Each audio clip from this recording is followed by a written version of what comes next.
Can you imagine spending your whole life dreaming of flying, only to be told you don't belong before you ever touch the sky? This is the story of Darius Hayes, a young black man who was laughed at, rejected, and kicked out of a prestigious Air Force pilot training camp, until the very people who mocked him watched him descend from the clouds, inside a roaring F-22 Raptor, landing right on their training field.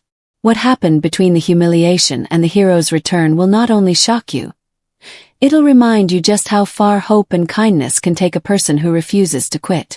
The summer air was thick with the scent of jet fuel and ambition. At Falcon Ridge Air Force Base in Texas, young cadets buzzed with excitement. Among them was 22-year-old Darius Hayes, the only black trainee in the elite pilot selection camp. Raised in a working-class neighborhood in Tulsa, Oklahoma, Darius had grown up staring at the skies, sketching fighter jets in his schoolbooks while others doodled cartoons.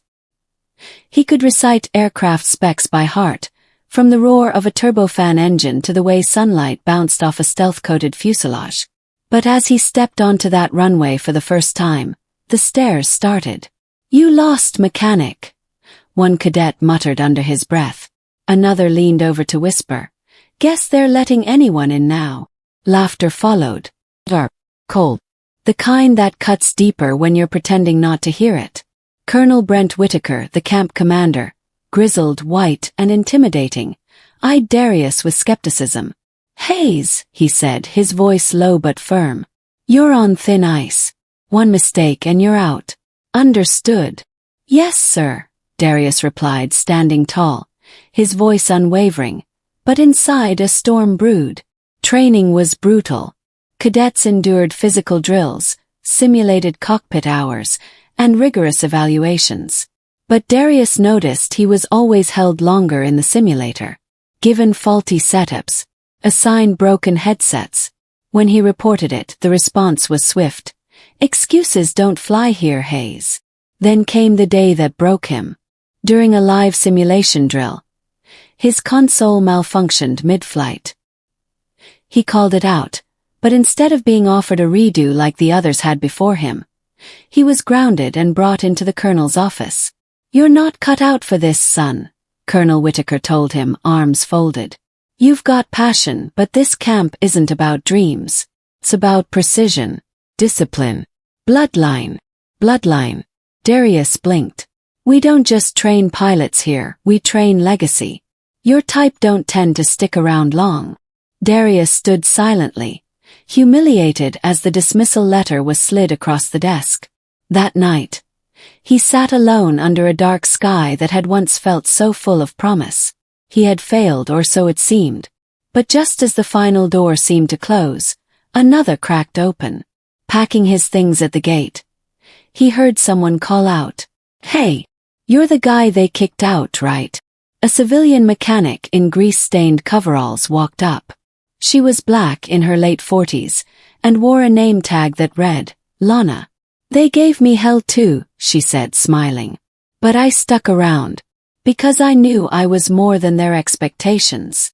Lana invited Darius to the mechanic's bay. There, over greasy parts and old coffee, she listened to his story.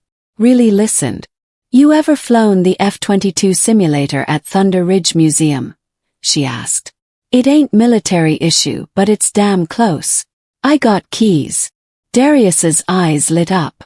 From that day on, every weekend and late night, Lana drove him 2 hours to the museum hangar. He logged thousands of hours on their simulator, mastered every emergency protocol, practiced landings in every weather condition. She fed him, encouraged him, and became the mother figure he'd never had. One night, after a near-perfect simulated airshow run, Lana turned to him. "You don't need their validation, baby. You just need your shot.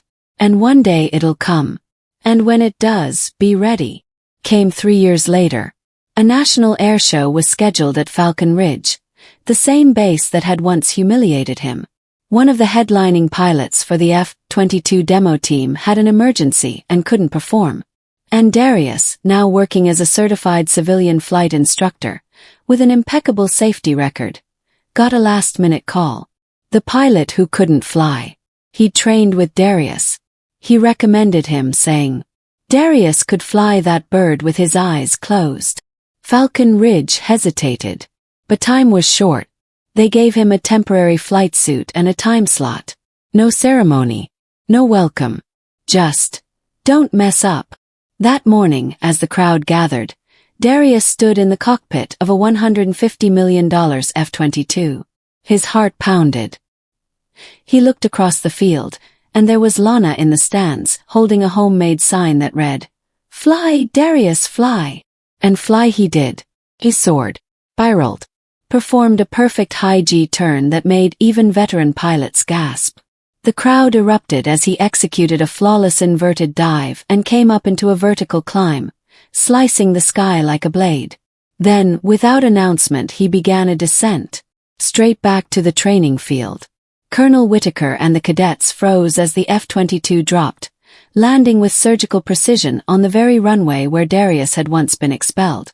The engines hissed as he stepped out, helmet in hand. Silence. Then applause. A thunderous standing ovation. Later that day, Colonel Whitaker approached him. For the first time, there was no smugness in his eyes, only something like regret. I misjudged you, the colonel said quietly. You proved me wrong. Darius didn't gloat. He simply nodded. I didn't fly to prove you wrong. I flew because someone believed in me when you didn't. He turned to Lana, standing beside him. Her eyes brimmed with pride. That same week, Falcon Ridge invited Darius back, not as a trainee but as a guest speaker. He stood before a new group of cadets and told his story, every painful truth and every act of kindness that made him who he was. And then he said something that would stay with them all. When someone shuts a door on you, don't kick it down. Fly over it. Land where they said you'd never stand. Darius's story isn't just about flying. It's about rising, above hate, above doubt, above the limits others place on you. So the next time someone tells you that you don't belong, remember Darius. Remember Lana. Remember the runway is still waiting for your wings. If this story moved you, don't forget to like, comment your favorite part and share it with someone who needs hope today. And if you want more inspiring stories like this one, make sure you subscribe and watch the next video, because your next favorite story is just one click away.